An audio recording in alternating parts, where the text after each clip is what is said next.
Hey, so we are absolute dumbasses, and we forgot that the book club does not encapsulate Higurashi spoilers. So, every time you hear this sound effect, that means we are about to get into Higurashi spoilers. So, if you haven't watched/read Higurashi, there's gonna be a text on screen saying Higurashi spoilers, and you can just flash forward to whenever that text is no longer on screen.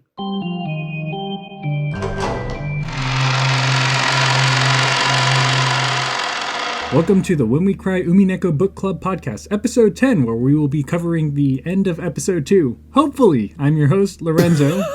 What do you mean, hopefully? I mean, that's true, though. I'm just saying if we'll try to wrap up episode 2 now and, move on with our lives because it's been a slug for the past, 2-3 months of trying to, cover. Yeah, episode 2 is max boring. But go ahead and introduce yourselves, everybody. Hi, I'm Ambi. I'm from the Higurashi part of this channel, so it's going to be interesting coming into the Umineko Book Club. Yep, we apparently have a new host now on Book Club. Hopefully Ambi will like it here. Yeah, we're way more chill than log episodes. Log episodes are very chaotic, and we are very chill people. Yeah, don't worry. I'm not coming to this as if I'm going to hate it already.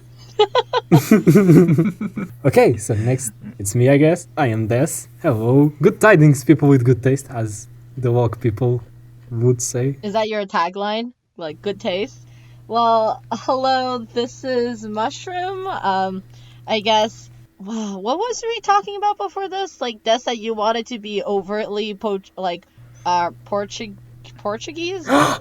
True! I had forgotten about it. Thank you, Mushroom, You're for welcome. reminding me to spread awareness. What? To spread awareness of my fucking country. So this whole conversation started with when Des and I were talking about manga translations, and then Des was like, "Oh, Portuguese is a really not popular language. Every time I'm trying to look for something, I always find Portuguese, Brazil first, or I just find Spanish, or I just find Spanish, Spanish, Yeah. or What's Spanish? Spain Spanish." But what really grinds my gears is when, for example, fucking Samsung smartphone keyboard, they say yeah, we have the keyboard in Portuguese from Portugal, and then I try to write something and it's in fucking Brazilian, and I'm like, dog, what the fuck? So this has started the whole conversation where I start telling Des that his language doesn't exist and it's a fake language. So Des decides to full on descend.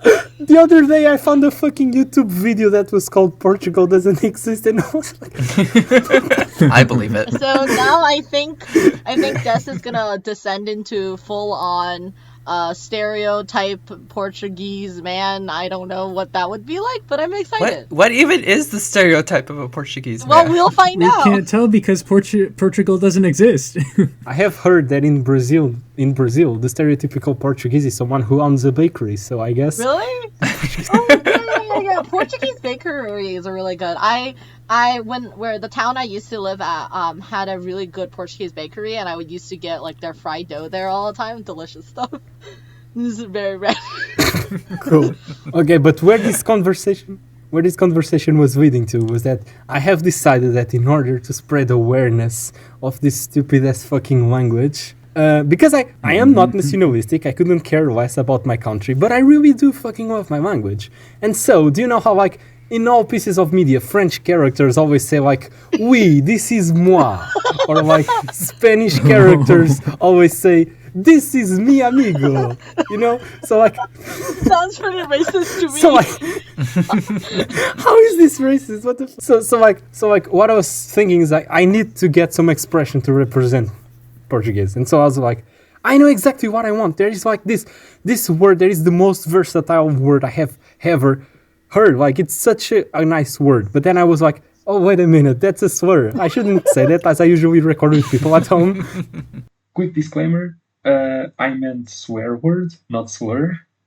And so the word I have settled upon is the word ne, which, if you are a weeb, yes, it works the same way as the Japanese ne. It's when you're like, hey yo, the red truth is introduced in EP2, ne? You know? So yeah, I'm gonna start That using is that. so weeb, but you will never come across as Portuguese though. That just sounds like a weeb thing to say. Okay, wait, you are right. Yeah, I didn't. Fuck, I did not account for this. Well, it would seem I will have to think more deeply about this. In the meantime, let us keep going with the episode. I mean, it sounds like the Portuguese are a bunch of weebs. I know. Well, let's talk. Let's shoot some shit, I guess. Lorenzo. Yeah, how have all you been doing? I feel like it's been so long since the last time we talked. yeah. I know. As of this recording, it's been an entire month since we last recorded because of life, I suppose. And in that span of time, I was able to finish Resident Evil 5. I'm almost done with Resident Evil 6, and it's been a time. Like, I'm just getting ready to get stepped on by that tall vampire lady, but I'm also looking forward to old and rugged Chris. That's my jam, my jelly, my everything. I like playing the game. Not to be a creep, but like I really like playing the game at low health so you can hear him breathe really heavy. So that's what my life has been for the past month. I feel like every time we talk to you, Lorenzo, that you seem to just be playing like 5 games at the same time. Like, I'm just saying, like, I feel like... I mean, that's what happens. Like, I feel like Des and I basically just complain about like 3 houses every week, and then... 3 houses? We're not talking about 3 houses this week.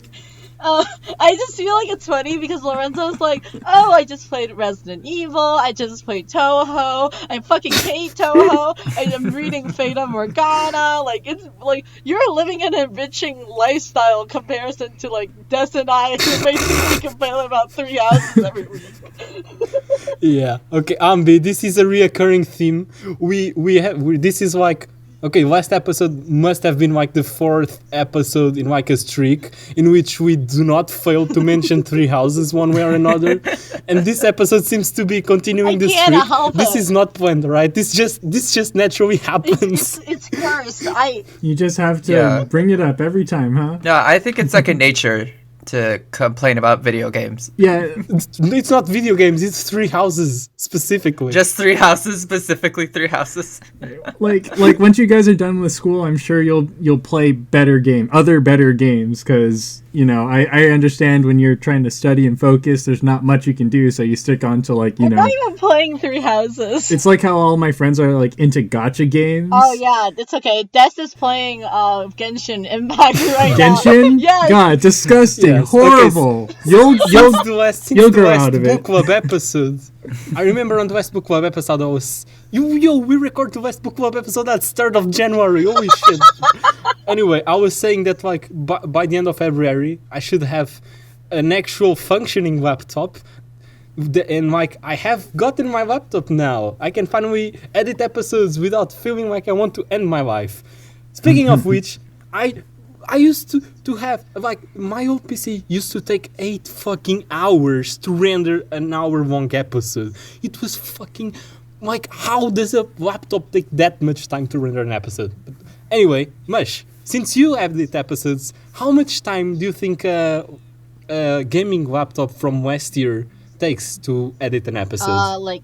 With the knowledge that my previous laptop took, like, 8 hours to render like, it. maybe an hour and a half at most? 15 minutes! Like, what? This is mad! This is absolutely I'm madness. glad, Des, that you have a better laptop now. Every time I talk to Des about his laptop, I'm like, you're literally using a brick. And then Des is like, I can't even play, like, Minecraft on here. And I'm like, Minecraft is written in Java. Like, it is a really simple language. If you're... I couldn't even see the audio waves of the files I was editing with. Like... Impressive. Congrats on the new laptop. Congrats. Many thanks. So You yeah, can be a real gamer now. very disgusting Des playing Genshin Impact, you know? Just really get into the gacha game. Oh, in the meantime, Mushroom has created a Twitter account. Don't look, you if you are a Umineko fan, you'll stumble upon my Twitter account. I'm not gonna link it. Look at the pride on this. Oh, okay. I feel like Mushroom is playing like some kind of mind games right now. No. Mushroom hit 100 followers and is suddenly the pridefulest like Twitter user. Oh no, it's like I had this really long conversation with Des about this actually. I was like, Des was like, why don't you use your Twitter for like other fun reasons? And I'm like, you mean by going into flame wars with people on Twitter about how much I hate Ruby, Doki Doki Literature Club, Danganronpa, how much I hate Mushroom, that's what Twitter is for. I hate a lot of media, and I feel like people would hate, like, I am also such a hot take person that people would hate me for it. Like, I hate Detroit Become Human. I hate, like, Shark. Oh my god. It's just, like, Dude, like... I hate Persona 5. Oh, I love Persona 5, but I hate it. Like, it's so stupid. Alright, it's one of those games. Part of me feels like Yoko Taro, who made Nier, as a hack, but like I like his work, but I also don't know what the fuck is going on in his brain. Like, that is not good. Like, I was so spiteful that I send Des a screenshot of me writing a really mean, long comment on somebody's r/Umineko thread. Which I there's a lot to complain about r/Umineko. We can get there eventually. But yeah, I am not suitable. I should be contained. You have to restrain yourself. Yeah, exactly. Find my Twitter. I mean, honestly. No, I was going to say, sorry, I needed to cut in. When you said you hated Detroit Become Human, I want everyone who's listening to know that when she says she hates Detroit Become Human, she hates it. I mentioned mentioned it in passing, and she's like, holy fuck, I wrote like a 15-page essay on how horrible it is. Yeah, so no, just to show you how much she hates it. Yeah. Like that Connor man. I love that man. Mr. Krabs. Love him. Mr. Krabs. Love him too. Detroit Become Human. But yeah, I will have to say I also have to say I did spend 3 months after finishing it reading fanfics of it because of how much I hated the actual game. And I just read fanfiction because the fanfics are so much better. Anyway. Really? Yes, because any media I hate, the fans could write such a better story. It's like the thing that you said about Higurashi Go is like fans know like the media could write the media so much better than like Yukishi could ever imagine. At this point, yeah. If this was Umineko time, Ryukishi would be up there on a pedestal. But at this point, yeah. Mm-hmm. Yeah. So that's my. So, speaking of Umineko. Okay. Is anyone still in the waiting line to talk about what they've been doing for these 2 months? I guess, Amy, do you want to say anything or nah? Yeah, go for it. I mean, same with Three Houses. I guess I'm complaining about Pokemon. the remakes. Oh, I'll complain about Pokemon with you Oh, sometime. yeah. I need someone to complain Pokemon with because Mushroom needs to play those games. Yeah, I've never touched any Pokemon ever in my life. Really? No, I've never played any Pokemon in my life. It's okay. You're not missing out on much. Thank you, Lorenzo. And I know this is so far removed than what we're talking about, especially anything weeb, but like the quarantine hit me so hard that I basically rewatched all the Marvel movies, and Mushroom knows about this. Wow, nice. That's impressive. Is it? Is it impressive?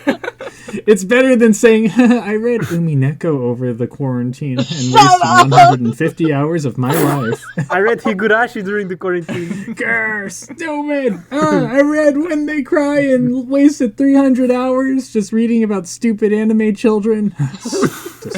Yeah, I'm still in the middle of rewatching EP8. Yeah. Of Big sad.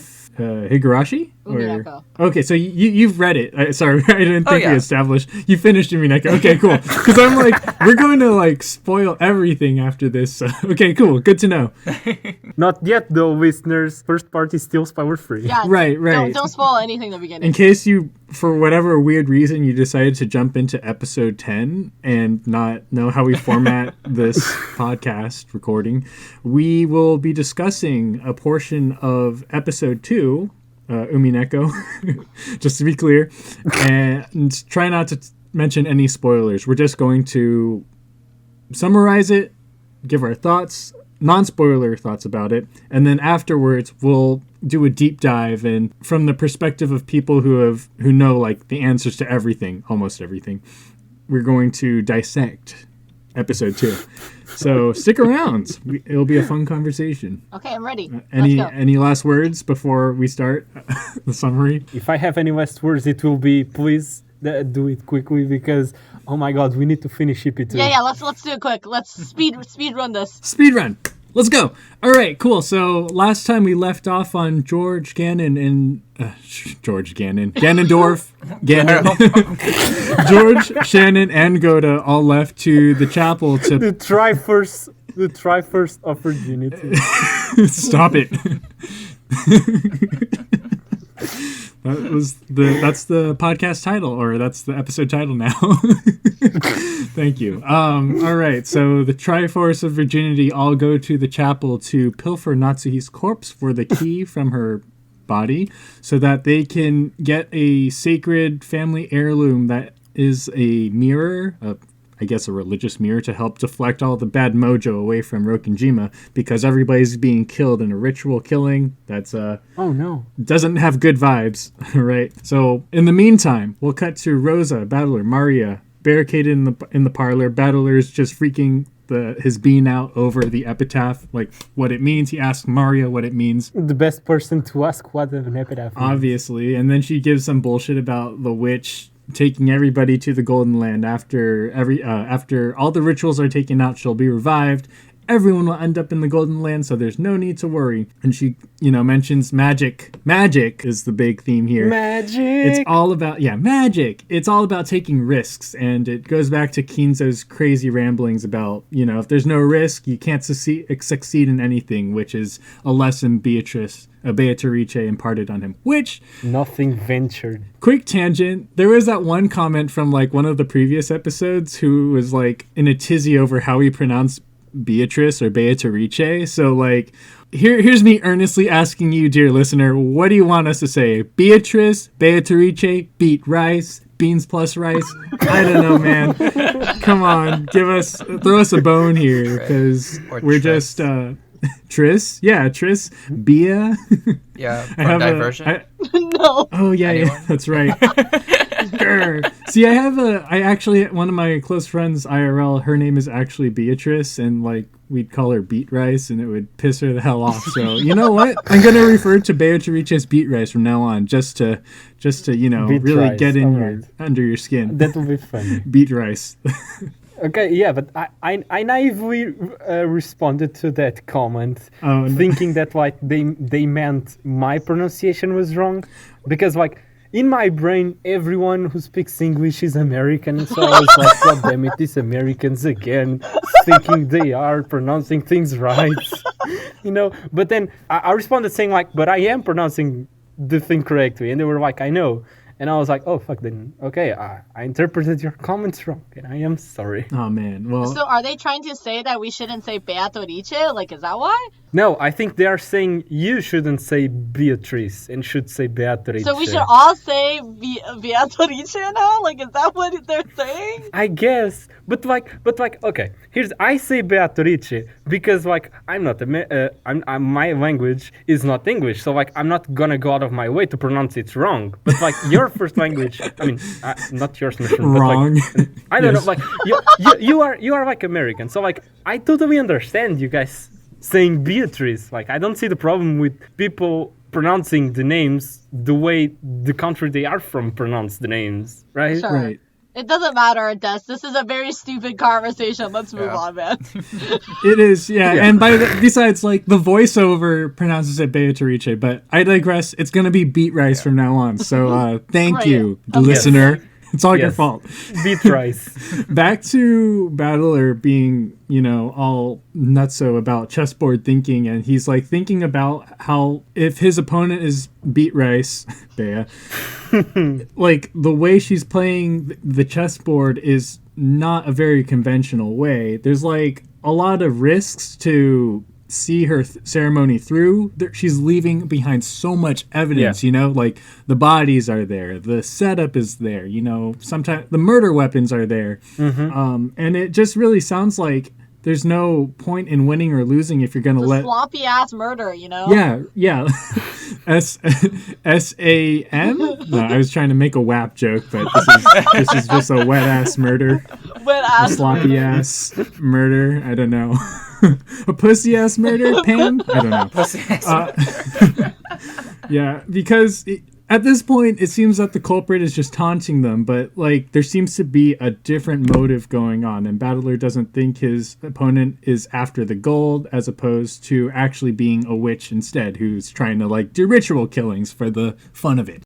He talks about how like this chessboard thinking is like very empathetic, which I'm sure we've mentioned before, and the whole way everything's playing out makes chessboard thinking like sound like you're trying to empathize with the sociopath. So he's like, what the hell's going on? And when you apply chessboard thinking to Rosa's point of view at the present, she's paranoid. She does not trust anybody. She ousted all the servants who are supposed to be like, you know, loyal and serve the family. But she's like, I don't trust absolutely anyone. Battler, even you, like she pointed a gun at Battler. Like, She's like, you know, off her rocker at this point. And then Battler's like, you know what? I think it makes sense because she's the youngest child and all the older siblings kind of fucked her over. Anyways, we shift our focus to Maria. You know what? Let's come up with the fucked up pronunciation for Maria too. And Marianne. Marianne, the four kids dub of Umineko. Marianne believes in Beat Rice's rules. Sorry, distraction. Maria, she like goes on to her beliefs about Beatrice's rules and starts to doubt that Bea would actually follow through if they solved the epitaph. And then Meta Beatrice jumps in and says that she always keeps Beat Rice.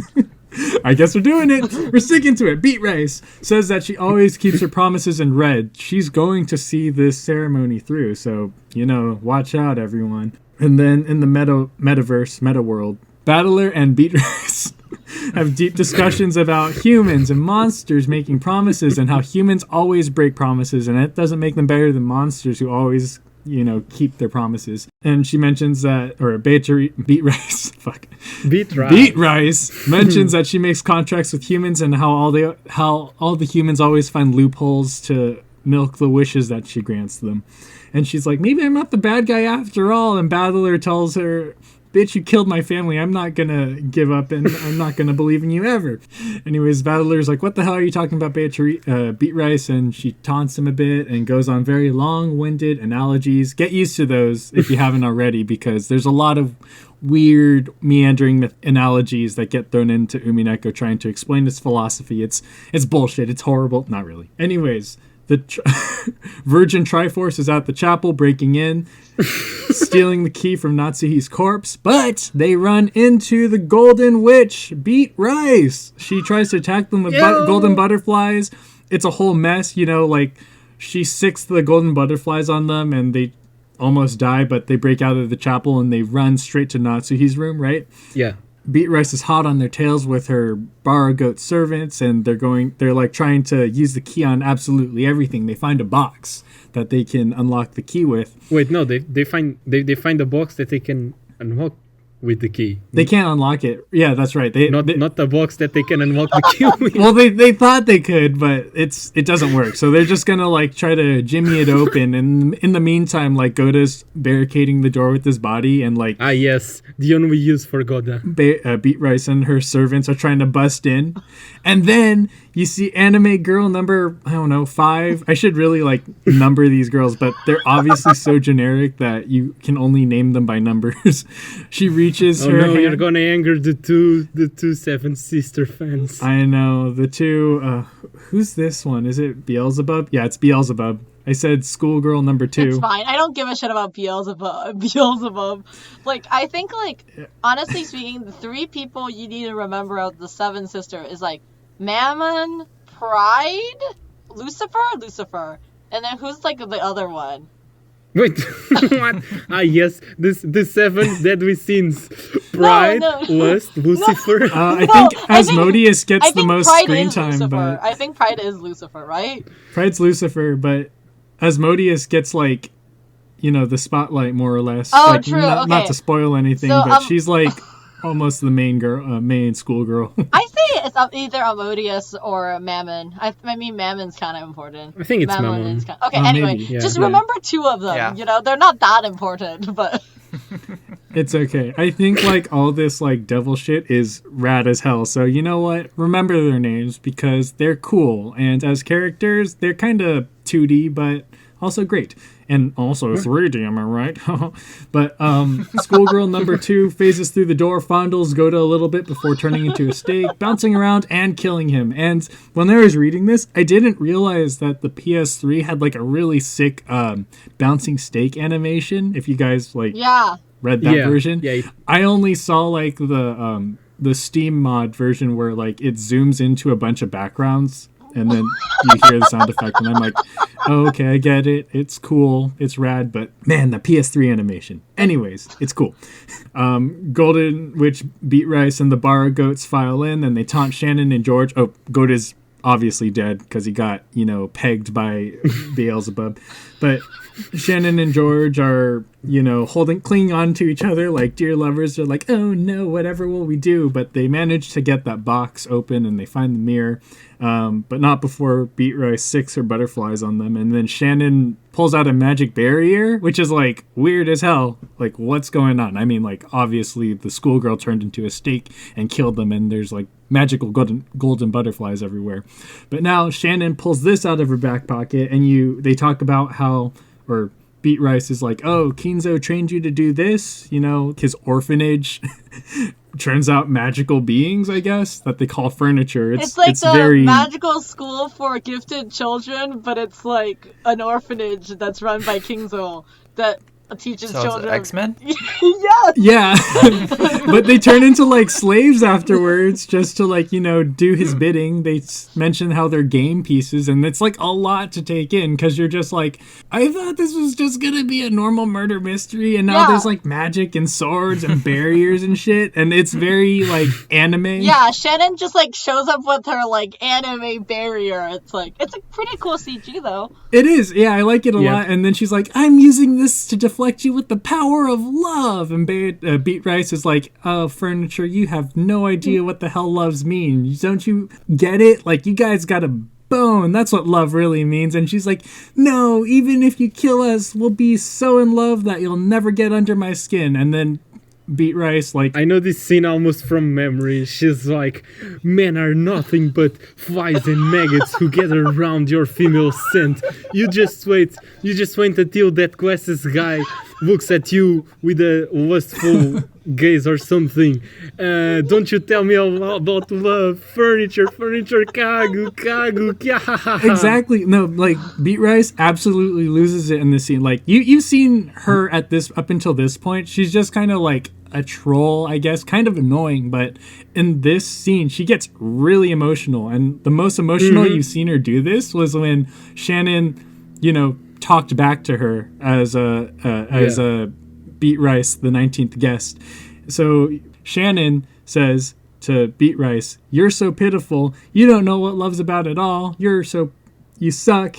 Love's not just about getting poon, So that switch doesn't know about love, only knows about how to beat Rice. Exactly. And then Beat Rice gets like pops TF off. She starts stuttering and babbling about how furniture will never understand love or true love. And at this point you're like, okay, we get it. You look down on servants and call them furniture. And she's like, I'm going to turn you into a maggot and we'll see if that glasses ass bitch George will still love you, even though a maggot is like way out of George's league. But she says that.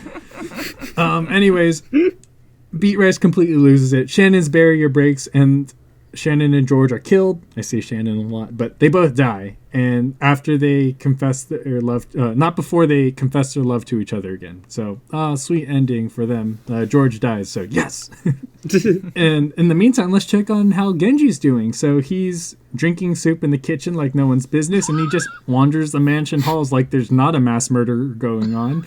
And I don't know, maybe They like say maybe he's so addicted to being a servant, he's like a workaholic, that he puts his work before himself. And then he talks about how the fate he's about to face was unavoidable, which is very telling that you're almost done with the chapter. And Genji goes to the parlor to like report to Rosa, Battler, and Maria that he found Kumasawa and Nanjo's bodies. Rosa's going to be like, okay, let's prove that they're innocent by seeing their dead bodies, which is like, Rosa, dude, come on.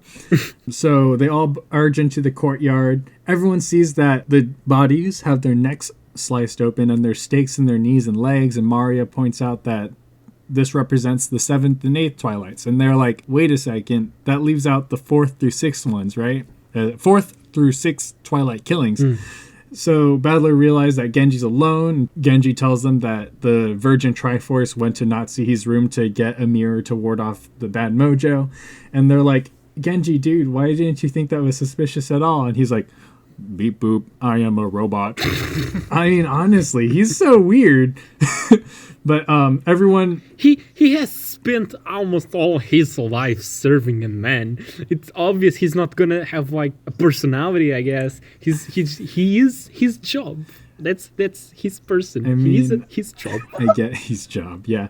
I mean, I guess. It just goes to show how, like, I mean, it might be the dynamics of servant to master. I mean, I don't know if it was servant to master, but, like, you know, like, working with the Ushiramiyas, like, it might fuck your brain up that badly, but, man, Genji, you're on another level. So anyways, they all rush to Natsuhi's room because, you know, that's where he said they'd be. And the doors splashed in a red paint mess, similar to the other doors with, like, magic circles drawn on them. Genji says that the door was locked, and then Rosa makes Battler double check because she really, really doesn't trust him. And he confirms it's locked. So they use the master key to unlock it. They find Goda dead at the door. George is also dead. I think his, like, stomach's blasted open. And Shannon's dead on the dresser facing a mirror, face down, and Battler's like, is she really dead? So he goes up and like plays with their body a little bit and like sticks his finger in the hole in their forehead, and he's like, yep, she's dead. And whoa. And then he says, after seeing that, I finally noticed what I was doing was wrong. I immediately averted my eyes, but by now it was probably pointless. And then, and then Rosa's like, "Hey, Battler, stop fucking touching everything. We're leaving." yeah. That's, To be fair, he's in a lot of stress. I couldn't have said it better. Rosa says exactly that, and then she's like, "Hey, what the hell, dude? Hands off! Like, let the police handle this." And then Maria tries to calm Battler down, saying that, you know, once the ceremony's done, we will all meet everybody in the Golden Lands. And at this point, you realize that the Golden Land is like her interpretation of heaven or the afterlife, and you're just like, I don't want that, Maria. I don't think you know what you're saying. Anyways, yeah, they're all dead. They find the room key on George and Natsuhi's room key that they stole from Natsuhi's corpse, and they're just like, wait a second, this is another locked room situation. And they return to the parlor just to like think their thoughts, be like, oh my god, what the hell's going on?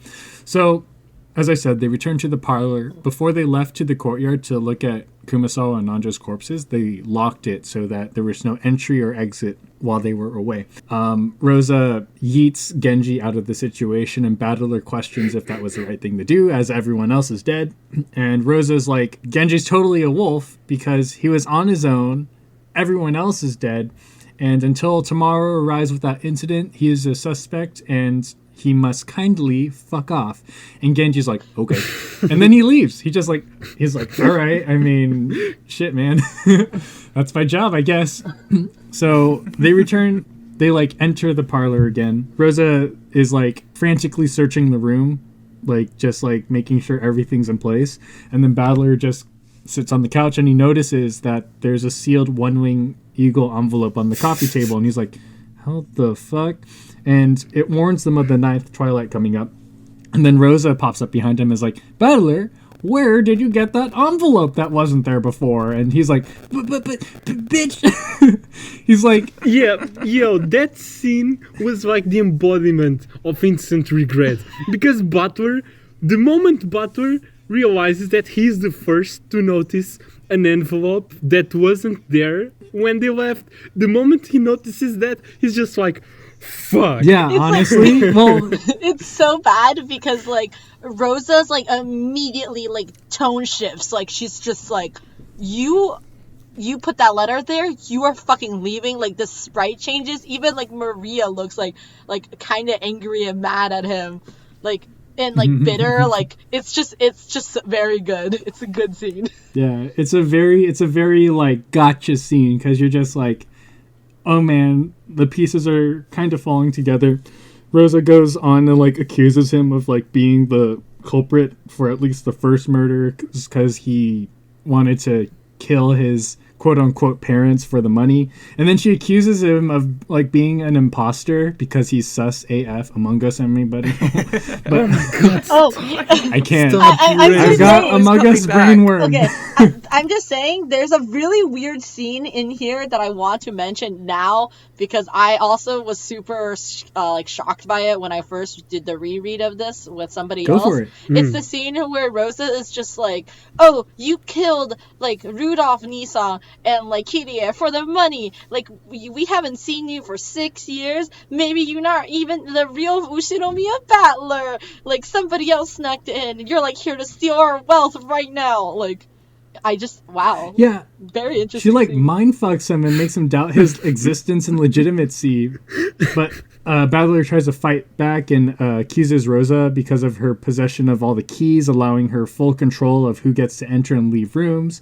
And then Beat Rice pops in to spit out some red truth about Natsuhi's room in the parlor being locked the whole time, and Rosa having the keys the whole time, as in she didn't lend them out to anybody to carry out crimes. But Battler finally lays in on Rosa, saying that she's been pretty sus lately. She could have easily planted the letter, and she's trying to trick him without outright killing him with the shotgun.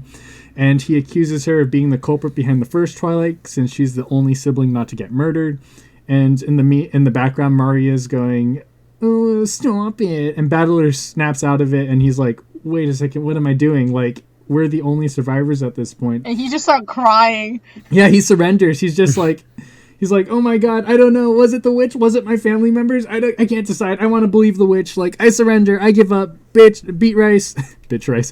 Beat Rice, show yourself and take the blame for all the crimes instead of my friends and family. And then he's like, he loses. He loses the game. That's it. I mean, not that's it, but that's it for Battler, as you'll see. So we go back to Kinzo, holed up in his room, jerking it to the Beat Rice portrait, saying he wants to suck her toes. And I'm not kidding. He's like, Beatrice, I love you from your hair to your head to your shoulders, knees, toes, the dirt under your toes. I want to lick it clean. I'm just like, It reminds me of this weird TikTok I saw of this girl on a date with the sugar daddy. And, like, this dude he looks like a cryptid. And he's like, touch me with your toes under the table at this dinner table. And she's like, oh no, stop. Not until the second date. But I digress. Sorry. Creepy. What kind of TikTok are you watching? What the fuck was that? Sugar daddy TikTok! Are we just gonna skirt by that? Like, I don't know if I can find it. It was cursed. It was totally cursed. Lorenzo, but you know what I'm saying? You consume some really cursed ass content. I don't know. I honestly shouldn't be finding myself on TikTok as much as I am now. I mean, I'm not obsessively scrolling through it, but maybe one of the 10 I've seen was just that dude saying, "Do it, touch me with your toes," and I'm like, that's Kinzo. What side on TikTok are you on? So as I said. Kinzo being a creepy foot guy, he's absolutely losing his shit over trying to see Beat Rice, and he hears a knock at the door, and he's like, I wrote capital D emoji, Beat Rice! And the chapter ends with, on the 9th Twilight, the witch revives, and none shall be left alive, and you're like, oh, shit's about to go down. And I think the credits roll, but there's a whole lot more that happens. So we see Battler in the dining room, just chugging jug in the dining room, trying to drink away his sorrows like a G6. And Genji comes in, asks if this is really how he wants to spend his last moments. Like, this is inevitable. This is the end. And he tells him that the 8th Twilight's about to begin. He leads Battler to Kinzo's room, and he wants to make sure that he's prepared to see things that are, like, not of this world. And Battler's like, at this point, throw anything at me, because I earnestly want to believe that a witch did all this and not my family. He's ready to enter Kinzo's room, except witches and magic, and he walks in on Kinzo, and Beat Rice shooting the shit about chess, I guess, and she introduces herself to Battler, says that her final bet with Kinzo involves convincing him, Battler, that magic is real. And the scene ends with her telling Battler to come at him with any questions about the crime she's committed, and she'll bear all and convince him totally that it was her doing, her magic, her witchcraft that killed the family. This is when the credits roll. They don't actually say what Bea says, and she explains everything in a way that... It's funny because I love that scene where she's like, oh, like, I'll explain everything, like, don't worry about it, but one condition, like, you have to, like, satisfy me, like, kneel, kiss my shoes, like submit to me.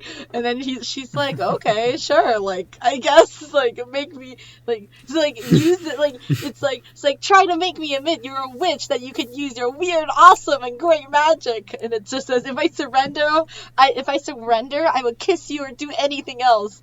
And then she just, like, fucking laughs at him. Yeah, she's like, watch this. Once again, girl boss. Right. She did it. I was going to say gaslight, gatekeep. But she's going to make Battler a, manipulate, mansplain male wife. So stay tuned. But the credits roll. You don't actually see what she says. And as a reader, I'm like, oh, come on. I mean, I know this is the question arcs, but, like, I need to know what happens. The credits have this little epilogue paragraph that says, the rest doesn't need to be explained. The loser's king has been toppled and the game will be set up again. And the credits say that everybody died on their corresponding twilights. Beat Rice revived, and the survivors just go missing, saying that they all received riches of the Golden Land except Battler, and they kind of passively aggressive say that piss off and don't revisit the story ever again because Beat Rice won. And when the seagulls cried, none were left alive. And now crazy shit happens. There's a crazy ass banquet of the witch. They go downstairs and meet all these people in the entrance hall with goat masks and goat heads, and they're just like, it's me, guys, it's I keep trying to say Beatrice. It's Beat Rice. We're just doing this to spite that guy, huh? It's me, Beat Rice. It's not to spite. Come on, we're not spiting them. Come on. If you're listening to this person, we're not, like, trying to get back at you. It's just a funny meme. Yeah. No, we're not. Lorenzo is just really mean. Yes. Also, like, Lorenzo, we have, like, what, 5 listeners? We can't just alienate people like this, especially somebody who left us a comment. Already start alienating people. I kid. You're like the most important person to me now because it's like you're part of us. We're just like having a conversation with you, but you just can't speak. Anyways, like a furniture. Am I right? But oh my gosh. She introduces herself to the banquet, and a goat with familiar purple-blue hair shows up, takes off her mask. It's Burncastle. Wait. We need to butcher her name as well. How about Burnt Castle? What about her? Castle.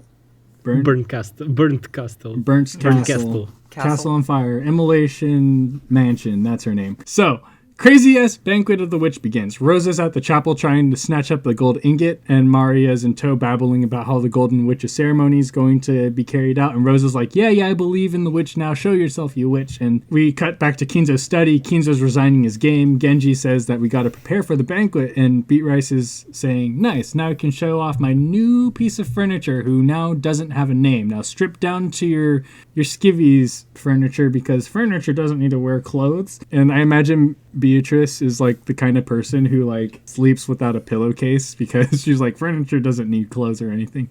But I digress. Disgusting ass Beat Rice. So she tells the furniture, at this point is Battler, to get naked, and there's this weird lemon fic incoming.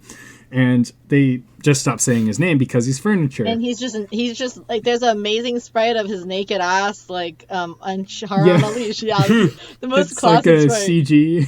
Exactly. The best. But yeah, everyone enters the entrance hall. There's a bunch of weird goat-headed demons just like there for whatever reason. And Burncastle appears as one of the guests and looks at the naked naked furniture and goes, nice. And then she just disappears. And then Beat Rice says, it's time for the Golden Land gates to open. And then all the goats eat Kinzo alive. And he's like, ha, this is what I wanted all along. Sweet. Oh, hell yeah. And then they just like eat him and Battler as well.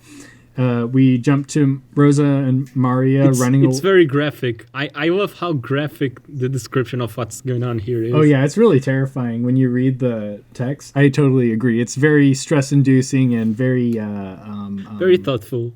You just feel like prey. It's like really when you read it. gruesome. So Rosa and Maria are running away from a bunch of bar demon goats, and she's actually caring about Maria for once and fights off the demons. She stabs one in the eye with a pen, Batman Joker style, bashes their head in with gold, and they just like make a run for it. While they're trying to escape, Rosa like sprains her ankle, and she's like, Maria, I've been such a shitty mom. I like did everything for appearances, but I really appreciate you now for some reason as we're about to die. And Maria's like, it's okay, you're my one and only mom. I love you forever, no matter what. And they just have like a final stand, and it's really badass, honestly. And the music is playing, and everything is so good. World End Dominator. World End Dominator. Yes, and I think the chapter or like the song was called Muso, which is, you know, like, I don't know, a final stand, like a coup de grace. But anyways.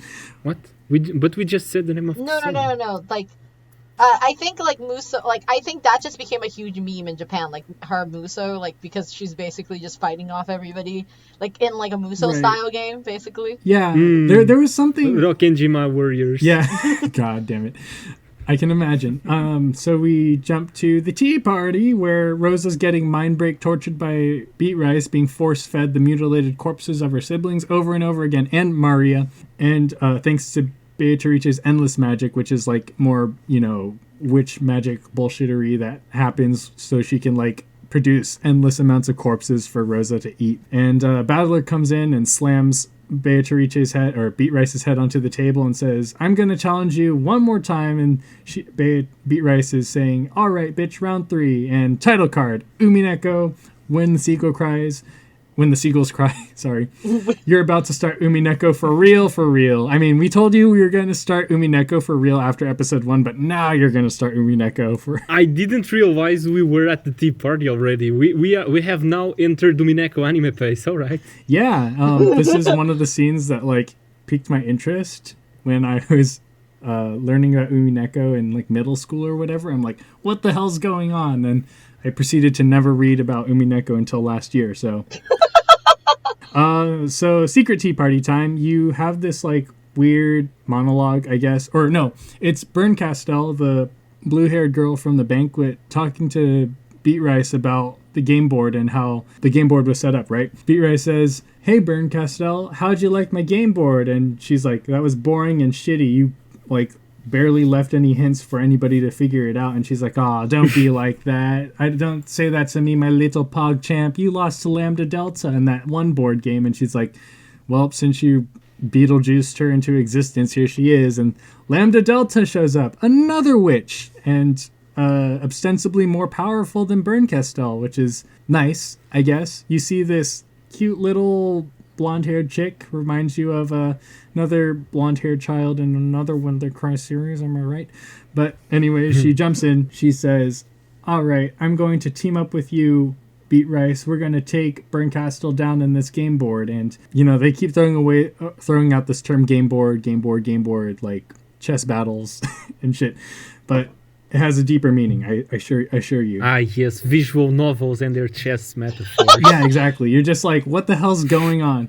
But it seems like that Lambda Delta and Beat Rice are going to team up to take Bern Castell down somehow or whatever. And Bern Castell's like talking to the audience saying, hey, I'm going to help you. We're going to figure this out. You'll notice that Beat Rice actually toys with her opponent. She drops a lot of hints and plays this quote-unquote chess game very recklessly. So don't give up. Fighto, Nipa. Fighto, oh, this is me, Nipa. Exactly, just like that. Disgusting. And Lambda comes up and talks to the quote-unquote reader again, and she's like, oh, there you are. Bern Castell just like fucked off again, didn't she, huh? And they mentioned this like game board, like a previous game board, and you're like, what the hell's going on? Real quick, I just want to say, because if you are a Umineko first reader and you've gotten to this part and you're like, fuck, I haven't read Higurashi, I didn't get this reference. Do I need to read Higurashi to understand what's going to happen with Bern Castell? The answer is no, you do not. No. I read Umineko first. Don't worry. Yeah, see, this is what I mean by Yeah, this is what I mean by you should always read Higurashi first, because if you don't read Higurashi first, then you would never read Higurashi, and it's trash. And It could say good. I think like in the future, if anybody asks me how good is like Higurashi, I'm like, just watch Go, and then think about it. Think about if you really want to What? go into it. You're a monster. I don't know. If you haven't read either Higurashi or watched the new 2020 Higurashi Go anime, it's very polarizing, we must say. But let's wrap this up really quick before we go into more discourse. They mention a game board between Berncastel and Lambda Delta, how, Berncastel's a sore loser, how Lambda Delta won the previous game board. None of this makes any sense, but at this point you realize that whatever's going on between Battler and Beatrice, it's called a game board, and that there's some fuckery going on between how the witches interact with these game boards and how all these stories are told. And Lambda's saying how she's the most powerful witch out of all the witches you've seen. If one's rock, or if Beat Rice is rock and Burn is scissors, Lambda's super paper. It's a weird analogy, but very memey. Super paper! And even now, after reading all of it, I honestly don't understand what that means. We can talk about this later. We can talk about this later. Let's just wrap this up so we can talk about spoilers, please. We are done. Okay. We are done. Congrats. Thank you Congrats. for listening. Yay! I'm so happy. I hate EP2 so much. I'm just so glad it's finished. So if you haven't read or finished Umineko, please log the heck off. Be like Genji and just fuck off, because we're going to ruin the rest of Umineko for you. But in the meantime, thank you so much for listening. We'll see you next time. See cats, do crimes, and we'll catch you later. If you finished. Bye. Yeah, bye. Nanjo Triss. Oh my god, he did it all. No, just kidding. Thoughts, feelings. There's so much that goes on that, on a second read through, it's well, obviously it makes sense, but when you're reading it for the first time, it's just oh man, I have no idea what's going on. So I'd say Ryukishi did a very good job in misdirecting you and telling you straight up lies to your face. Yeah. Sorry, I'm just gonna say this because I'm gonna leave in probably 10 minutes. Yeah. But okay, I'm just gonna say I think it is hilarious that Battler picks up Shannon's head. Fucking funny. Yeah, it's so nuts. It's literally nuts. Crazy. Now, say all your thoughts, Mushroom. Say all your thoughts while we're still here. You have the spotlight. Go. Okay, so one of the first things I think, Rosa Triss, hilarious. I love how Rosa basically is it's true. It is true. EP2 is Rosa Triss. She basically is doing all these stupid biddings. I think it's hilarious that Battler is drinking. He probably is losing it. He probably is not seeing anything. Yeah. I'm not even sure. Genji's probably just alive, wandering around. Still think it's crazy reckless for Shannon to shoot herself in the head and basically just die. That's crazy. Yeah, that was my question. I was gonna ask why you guys think that Shannon decided to kill themselves. Well, they have that whole spiel about magic being all about risks, and then that scene happens. So on a reread, That's not a risk. That's certainty that you're gonna die.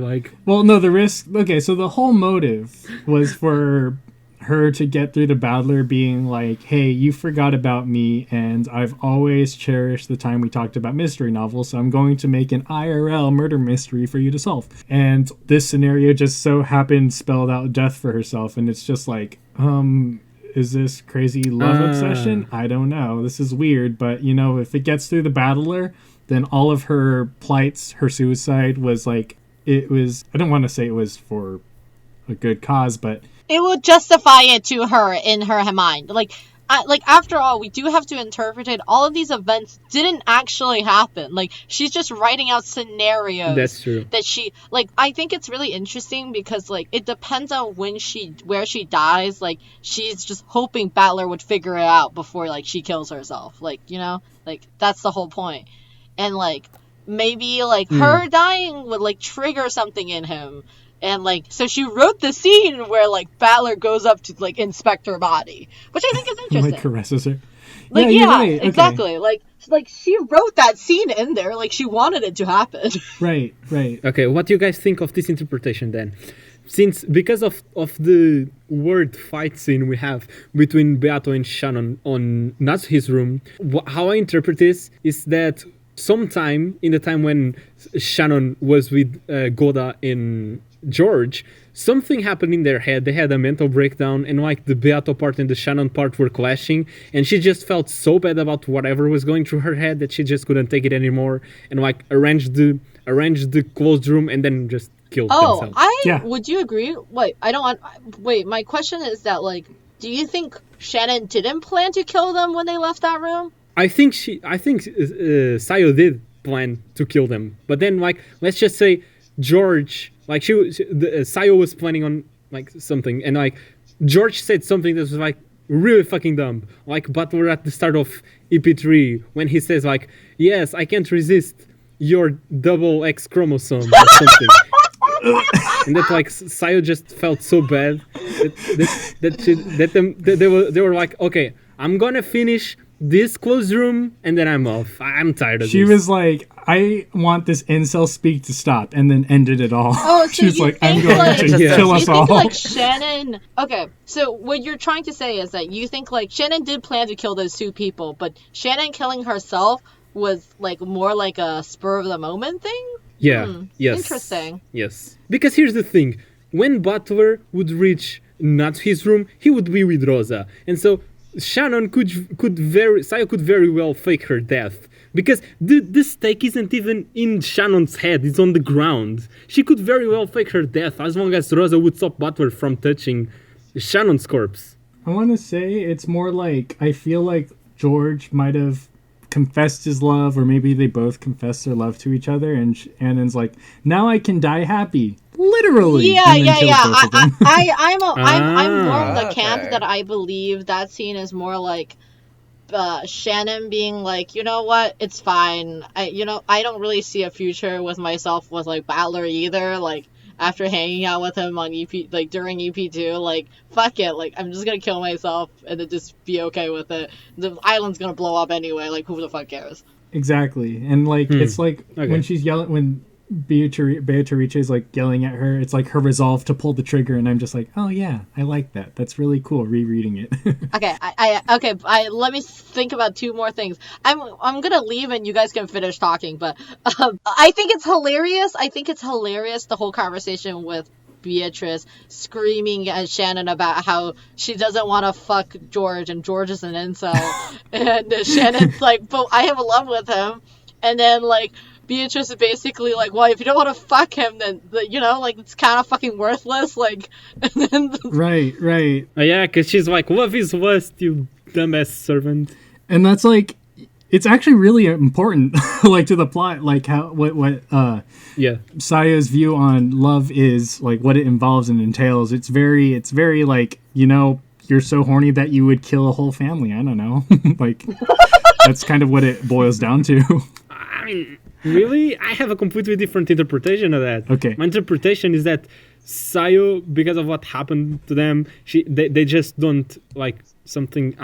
I don't know how hormones in this specific scenario work, but my guess is that they don't feel lust, and so this is like their berating themselves. Their aggressive way to look at lustful actions. They just condemn lustful actions like full force. Totally. I don't actually. I have to slightly disagree with that. I think Yasu's view on love and lust is very conflicting. Okay, because the reason why I say that, I'm gonna bring up some points. Because first thing is like, I think her love for George is very pure, like in a way that like she just loves him without like wanting, like without the lust part, basically. Like she doesn't lust for his body or doesn't want to really have sex with him. No one would. And then she just loves him because he cares for her. However, I do think Yasu is a fairly like sexual person, like sexual in nature, in a way that like she does enjoy, like she did want herself to have like bigger boobs, or like her Beatrice self is a very like sexually aggressive person. Like I mean, like you wouldn't have like. But I wouldn't say that's because I wouldn't say that is born from lust. I would say that is born from her need to feel to have an identity. Yeah. I'm not gonna say like, I'm not saying lust is what she feels. Like, I just mean like sexual attraction. Like, I'm saying like it's clear to me that like it's, I don't think like she's devoid of that. Like, I think she's just experimenting with like what she gets. Like, I think that's really why I find the whole scenario where like she basically just mild BDSM Balor up and make him oh my like god, small, Jesus. like small PogChamp, because like I feel like it's a very like it's kind of liberating for her. Like, it's like, oh, like I get to be the master now, and like you're the servant. Like, it's like not like kinky. malicious. I just find it more like this is like a very roleplay situation. You're right. Oh my god, it's so weird. I mean, not weird, but like it's interesting how it's like a very libido-less lust, I'd say. Just like she's really kinky, but also not horny, you know? It's sexual exploration. Yeah, exactly. Like, as in, like, it's kind of, because it's funny to juxtapose her relationship with Balor and George's relationship with Shannon, because George is in the more like dominant, like have more control, like he's the man in the situation where it gets to make like it's like, as in like, oh, you're my wife, and like you're also like a servant in my house, like that like serves my household. But like in Beatrice's and Balor's scenario, Beatrice is like, I am an all-knowing god, like goddess witch, and like you're just my little footstool, like lick my toes, like you, like it's kind of funny. I find it really interesting. I mean, like, I feel like we could definitely make like a whole conversation about like what does that actually mean, but like I feel like Yasu's just having a good time writing about this. Yeah, oh my god. Yeah, they had to write AO3 anyone? Man, AO3. all those tags. She's writing her own smut. Exactly. Jesus, that's how I'm trying to be.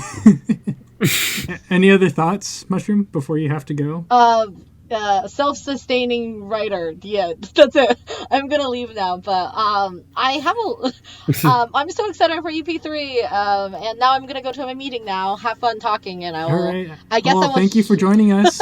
Yeah. I guess I'll hear what this is all about if I edit this episode, or if Des edits this episode, I will get to hear it when it comes out. Yeah, peace. Yes. Do a sign off. Okay. Bye. Peace. Oh,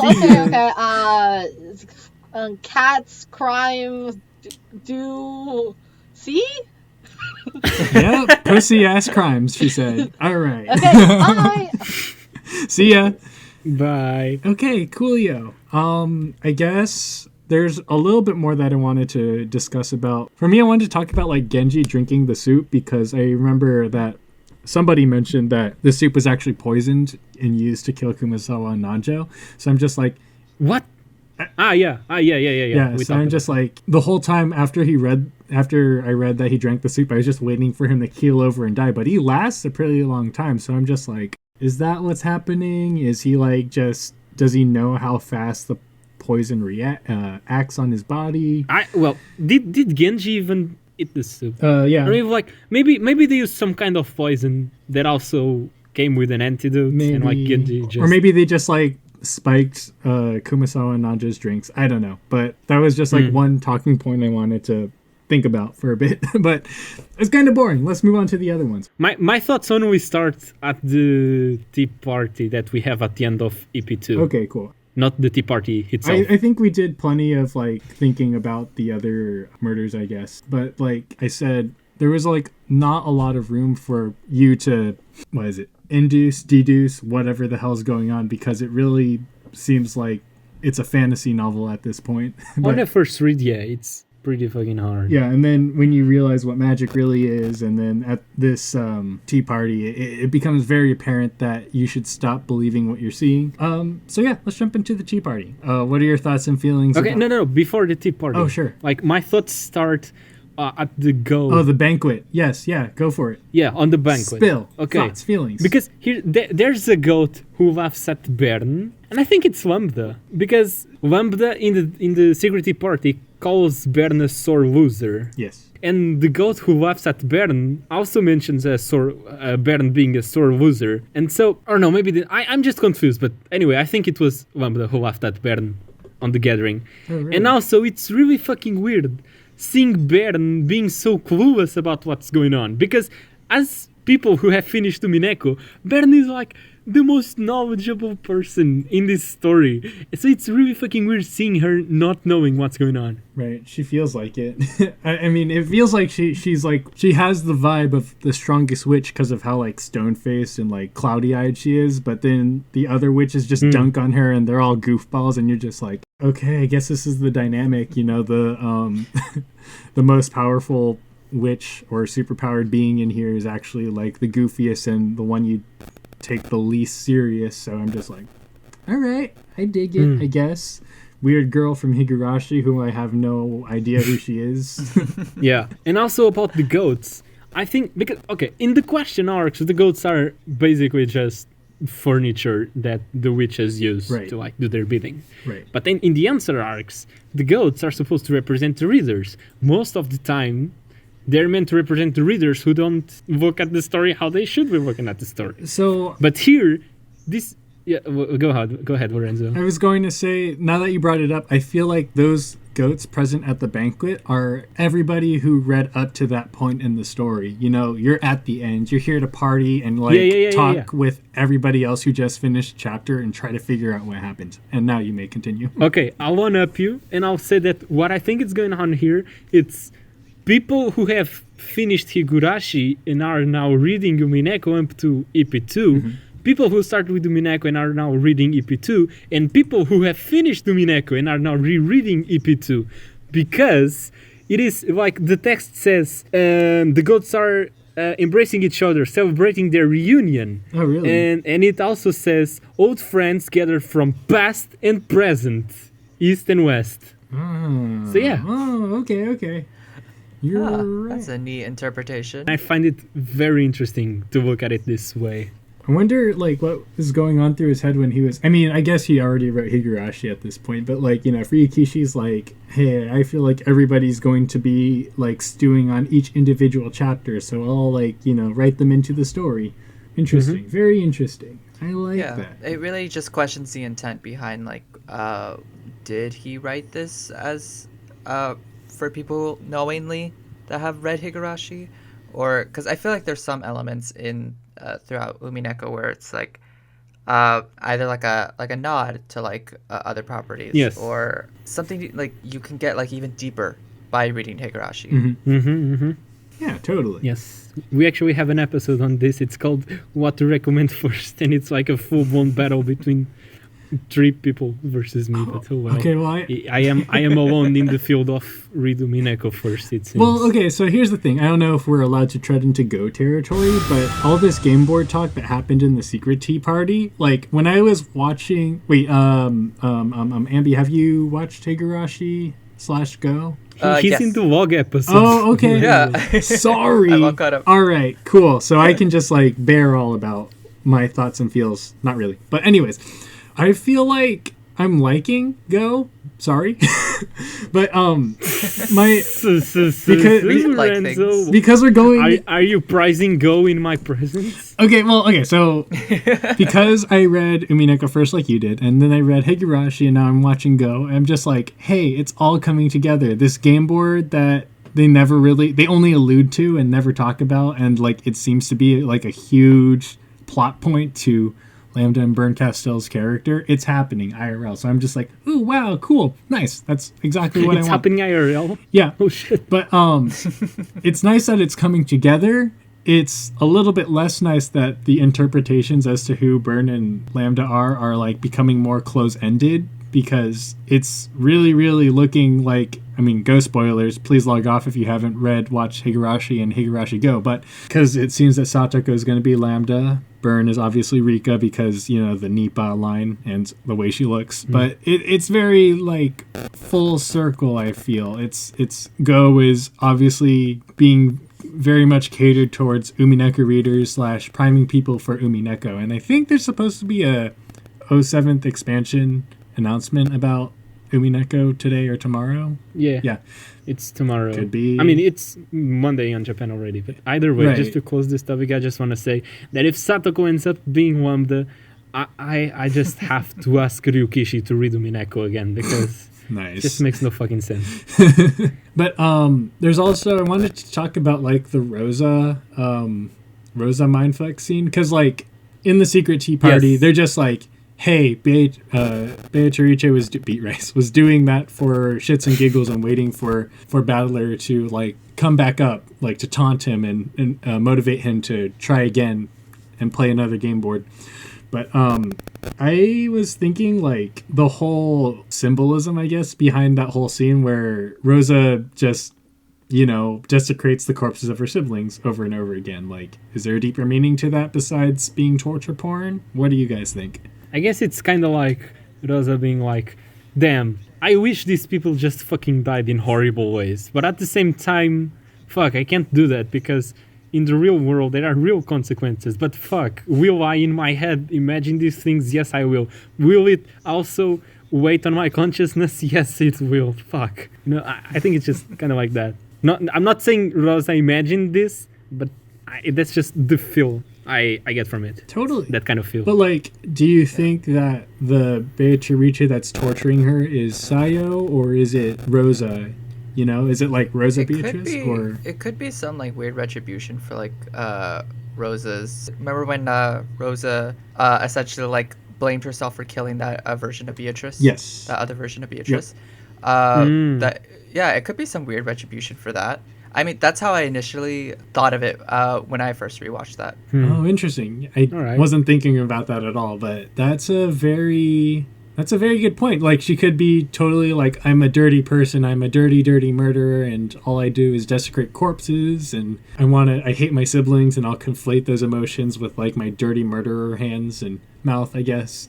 Very, very good point. I wasn't thinking about that at all.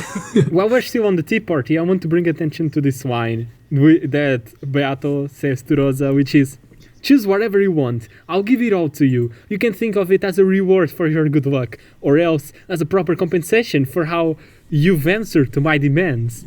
And just like, how did we not from this single line be like, on the first read, be like,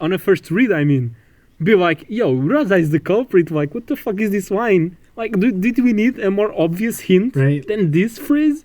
You're right. There's like so many other like points. Well, that line is very like a dead giveaway that obviously Rosa was behind all of it. But like there were so many other giveaways too that just like go over my head. But what you brought up was like super good because I didn't give it a second thought even on a reread. But now that you mentioned it, I'm like, oh, that's why we have like a whole chapter dedicated to Rosa, Yeah, it makes sense. It was very interesting how it only focused on the siblings and Maria being like the people that she's eating because like obviously she has something against her siblings just treating her shitty growing up, and she has something against Maria because I mean it's her kid, but also she feels like she's weighing her down. They even mentioned like the gold ingot.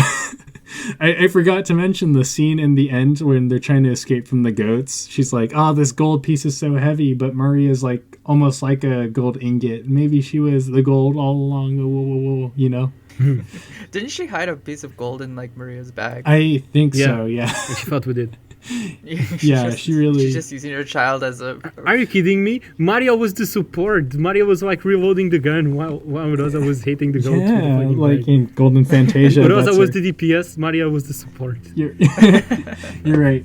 But the implication of having Maria's head on a platter as like, dessert, like, do you guys have particular feelings or interpretations as to like what it means when she's putting her daughter on the same level? I think it's just supposed to be shocking. I don't think there's a deeper meaning. I guess to that. I'm just playing American literature high school class at this point.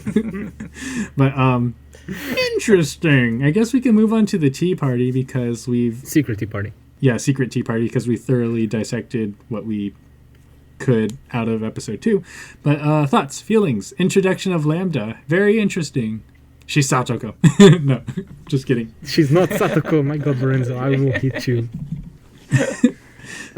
Okay. One thing I do have to say is that it is so weird to think about the Baron from the start of Umineko and the Baron from the Answer arcs, because goddamn, they do not feel like the same character. Oh, for sure. Not only because Baron is so apathetic and like shows so little emotion at the start compared to the absolute bitch she is in the Answer arcs, but also because Bern is going out of her way to show empathy towards Butler. Like, think about the Bern from the answer arcs. She would absolutely never say Nipa to someone. Like, and so, like, thinking about this, I'm just like, this is really, really fucking weird. How does she go from this to that? You're right. And so, as I'm rereading, I am keeping a very open die to this because I want to be able to pinpoint what it is that makes Bern change, you know? Because I want to be able to understand what it is that makes her change. The thing is, like, no, I totally agree that it's really weird how she shifts from being, like, the reader's ally to, you know, just turning on them. But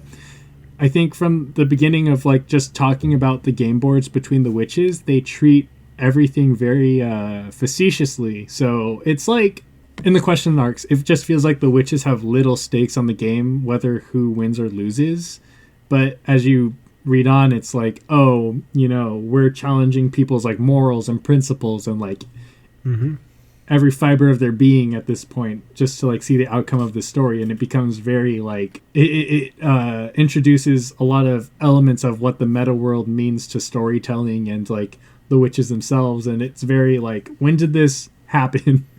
But in the beginning, the way that they talk about Beatrice or Beat Rice's game board, it's very just like, oh, this is all fun and games. It's like we're just chatting about what we think about the story in a book club. You know? At that point, it just feels like it's pure entertainment, especially for the witches that don't have a huge stake in the actual game and the actual, like, emotional aspects that are going on.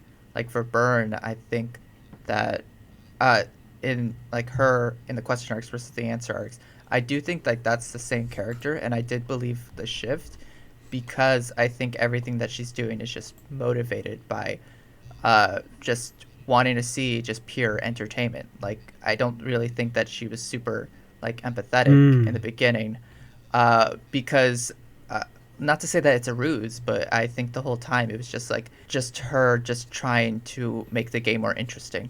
Right.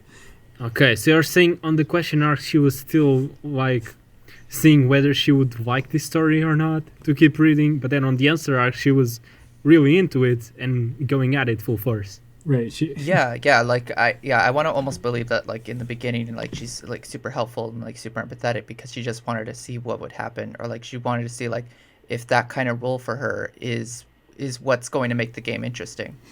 You're right, because that is very interesting. She's exactly the wait and, well, I mean, her looking at Rika, she is the wait and see element of a reader. She's like a passive reader, I'd say. And Lambda, what? Yeah. What? Yeah. No, Lorenzo, stop right. I'm gonna have to stop you right there because what do you think? Bern is the opposite of a passive reader. Are you fucking kidding me? She went to the extent of creating a piece and putting her on the game board to tear it to shreds. Are you fucking... No, I mean, from the... Yeah. I had, like, big Rika characterization, like, on the brain because, you know, 100 loops, nothing happened until she was at her wit's end. I could definitely... Yeah. Because, like... I can see where you're coming from with that because I think, when you were first introduced with Bern, it almost wants to... I think the story almost wants to give you, like, a false sense of security, and that, like, oh, this is even though this is Bern, like, especially for people who read Higurashi, it's like, oh, but this is also Rika, kinda. So you almost, like, you empathize with Bern because of her connection with Rika. So you're like, and then you see, like, her in the situation where it's another game board, another more time loops, and you're like, oh, it makes sense that she's helping them, But like later on, after like the betrayal, it's almost like, oh no, that's not what's going on here. Like Bern is a completely different character.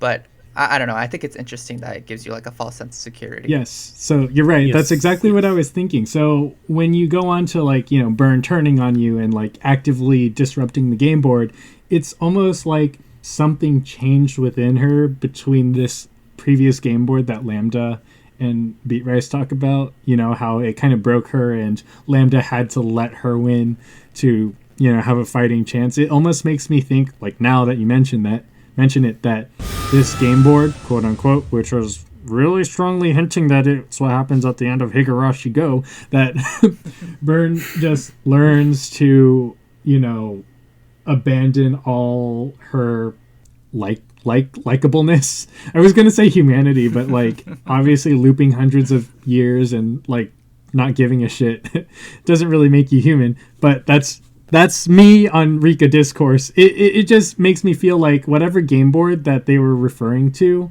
now makes me feel that it heavily impacted Berncastel and makes me want to think like, well, what went on, you know? Lorenzo, Yeah. allow me just to say that right now you are the exact kind of fan that I despise. Thank you. Why? Because why are you turning to go?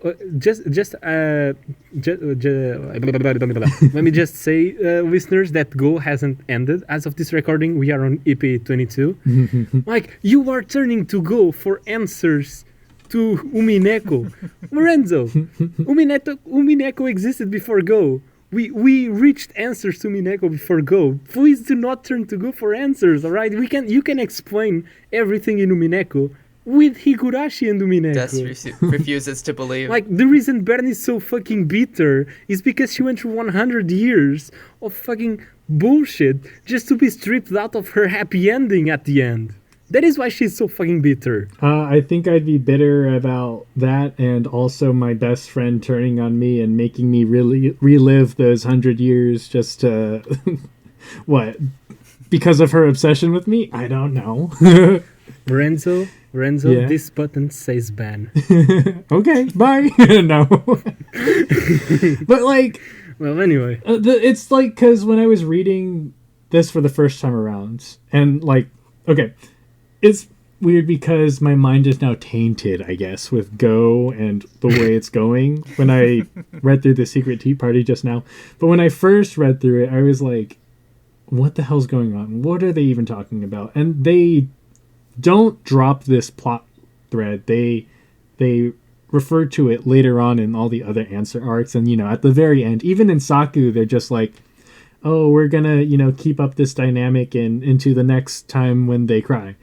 And you're just like, okay, this is a major event that happened to these characters. They're not going to give a lot. They're not going to be explicit with it. And it's obviously something with the context of just OG Higurashi. Like, it has to deal with whatever went on in Hinamizawa. So after reading Higurashi, I'm just like, okay, I don't think Rika was ever this cold and heartless in the sense that she, you know... What am I trying to say? That she disrupted a story. But forget what I just said, because as a part... This is going to be Higurashi discourse now, but I think when you think about Berncastel being the witch of certainty and being the wait-and-see type, interfering with the story is against her principles. And when you see Berncastel in later chapters interfering with the story, it's just like a whole subversion of her character, and you're like... Whoa, wait, what's going on? Umineko brings out the worst in people. That's the tweet. Yeah, I remember thinking back to when I first experienced Umineko. I was like, and after watching Higurashi, I was really happy to see Burn there. Because like I kind of just knew from the get-go that she was going to be my favorite character. And seeing her and then her Umineko kind of setting her up to be like on the force of good and trying to help. It was really comforting, but then the story shifts and then the betrayal happens. But I don't remember ever feeling a sense of like, oh, this is not my Rika, or like this is not my bird. And like what's happening with On Go, but I digress. Like, not my Roderick. I do think Go is doing some weird things with Rika, but I won't get into that. But after that shift, I didn't necessarily hate it. I thought it's like Burn's thinking. I thought it made the story and the game more interesting. Okay, enough about Burn talk, but like, let's talk about, I mean, if we have time, I guess. It's interesting how you originally feel like it's you and Burn versus Lambda and Beatrice, Beat Rice. And then it just flips, and you begin rooting for Lambda and Beat Rice to, you know, have their quote-unquote happy ending, right? It's a very interesting thing that I noticed that happens later down the line, you know? Yes. Anything else? Yes, I have two more thoughts. Go for it. The first one is real quick, which is that they say that Beato doesn't always make the best moves, and that is why Bern has such a hard way fighting against her. And that makes sense. because Beato is trying to be found out, not to do the best moves. So she sometimes doesn't do the best moves on purpose. Right. And like on a first read, this is very confusing, but on a reread, it makes total sense because it's once again leaving the corpses behind, leaving the weapon of the crime behind. That certainly isn't making the best move. Right. Yeah. I'd also want to say or bring up, okay, again, with Byrne being like all dead-eyed and almost like not empathetic at all, besides when she tries to help you out.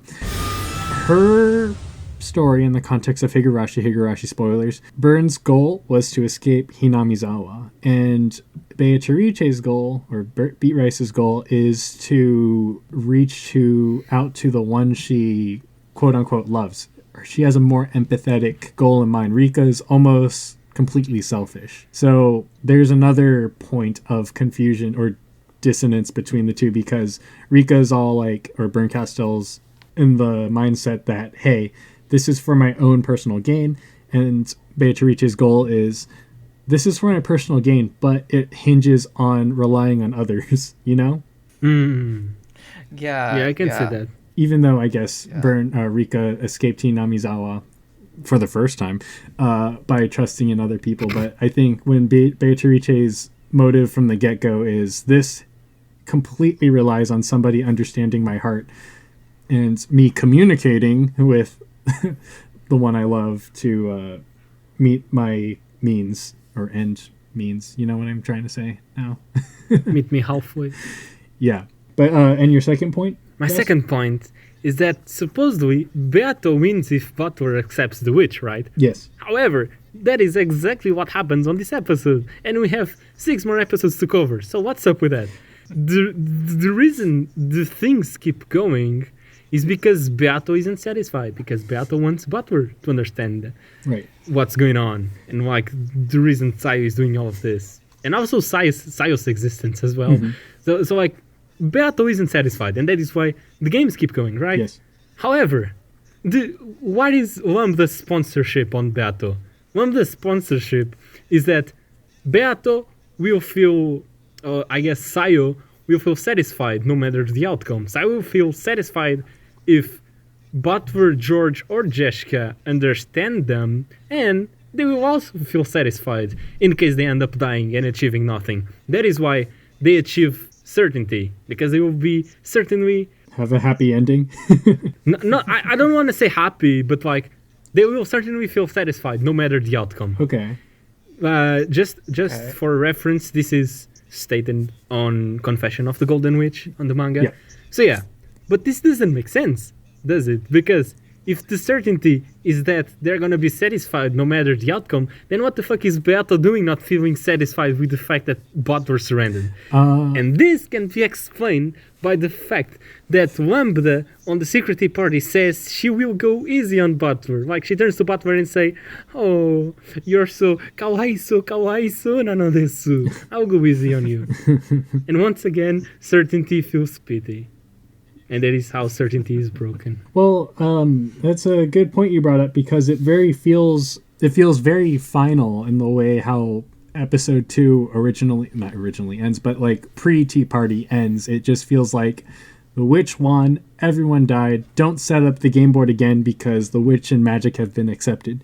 And you know now that wasn't Beatrice's intention. And then you go on to the taunting battler scene, because in episode 1's Tea Party, Battler sees everyone die before his eyes, and he's like, I don't want this. And then Beatrice does it again by showing Rosa being tortured with the deaths of everybody else again, and that motivates him to try again, I guess. You know? I keep saying which is annoying, but... I do know. Verdad? And yes, we forgot to mention the amazing line that Butler says on that tip part. He's like Rosa is being tortured, and then Butler pops up and says, "Chop off your cow tits and make me a sandwich." Oh my god, wait, are you serious? Wait. Very well said. Yeah, that is what he says. I did not read that. What? Hold on. You need to go reread the Tea Party because that's exactly Okay, what. I mean, not exactly, but it's definitely along those lines, and he definitely says cow tits. Because I just remember how he like slams her head on the table, and I'm like, wow, you can just do that. Now I feel like eating a whole roast witch. Oh no, fuck no! He says something worse. He says What? What? he rescues Rosa and Maria, right? And he says, "And Maria, it's 10 years too early for you to talk about having someone eat you up, but in 10 years, you better say that to me. Promise." Okay. Canceled. Oh, you're right. Looks delicious. Slice up your cow tits and make me a sandwich. God. Okay. Pedophile battler. Canceled. Disgusting. Battler's over party. After the secret tea party. Well, I think was it episode 3 that begins with him being tortured by the stakes? I don't know. I haven't started EP3 yet. But I guess anything else? Ambi, do you have any thoughts, feelings, concerns, comments? I'm definitely going to look back because I didn't. Mushroom invited me very last minute, so I didn't get to refresh myself a lot on EP2. But I definitely want to go back and look through it, and even watch a little bit of EP3, maybe to get ready if you guys want me for next book club. Oh, totally! It was a delight to have you. The more, the merrier. Aww. But except if it's a log episode with fucking 7 people and it's a fucking mess. And then it takes the double of the time to edit because I'm not only editing, I'm also making sure that people aren't speaking over each other. Oh, totally. It's a fucking mess. Oh, sounds like a nightmare. Good job, honestly. In that case, I guess we can wrap up. All right. Well, thank you. We have finished EP2. I Can know. you believe it only took us 2 hours to cover it and think about our thoughts and feelings. But again, thank you so much for listening. We'll see you next time. In the meantime, see cats, do crimes. Higurashi Go is not that bad. Yes, it is. What was Mushroom's send off? Murder. Something about WAP? Ass pussy. No, that was me. That was just me being a dickhead. Oh. Okay. Wap. That's some wet ass murder. Purder. Yeah. Punani Dusani.